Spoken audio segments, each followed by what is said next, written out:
আমাদের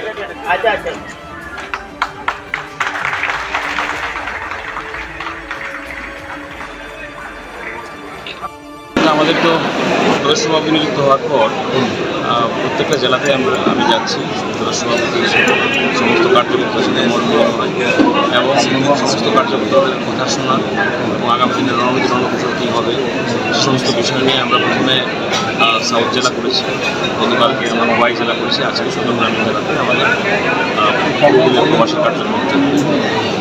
কর্মী সমর্থক যারা আছেন তাদের উদ্দেশ্যে একটি বার্তা থাকে, ভারতীয় জনতা পার্টিকে তৃণমূল স্তরে বুথ স্তরে মজবুত করা, সেবার মাধ্যমে সংগঠন যেটা আমাদের সেবার মাধ্যমে আমাদের সংগঠনটা আরও শক্তিশালী করতে হবে এবং সমাজ পরিবর্তনের মাধ্যমে আমাদের সমাজকে সুদৃঢ় করতে হবে।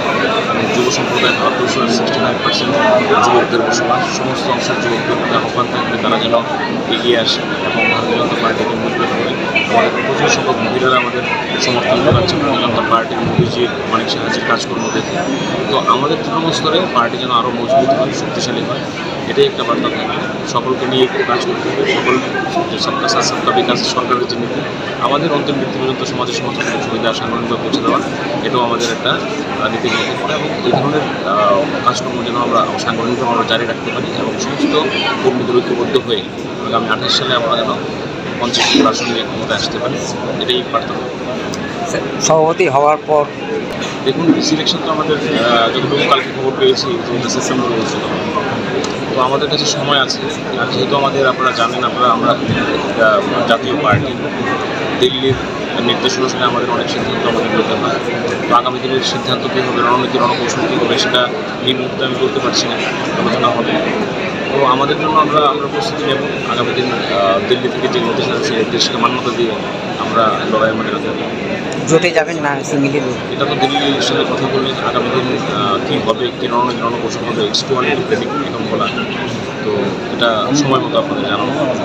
ধন্যবাদ। প্রত্যেকের জীবনের স্বপ্ন থাকে পড়াশোনা শেষ করে কর্মজীবনে প্রতিষ্ঠা পাবার। এই দিক দিয়ে আমি সফল শুধুমাত্র একটি কারণে, সেটা হলো আমার কলেজ টিপস, যেখান থেকে গ্র্যাজুয়েশন কমপ্লিট করে উচ্চতর শিক্ষা নিয়ে আজ আমি সফলভাবে প্রতিষ্ঠিত। টিপসে পড়াশোনা ছাড়াও নিজেদের কেরিয়ারে কিভাবে অনেক বেশি মাত্রায় সুযোগ পাওয়া যায় তার সবকিছুই হাতে কলমে শেখানো হয়।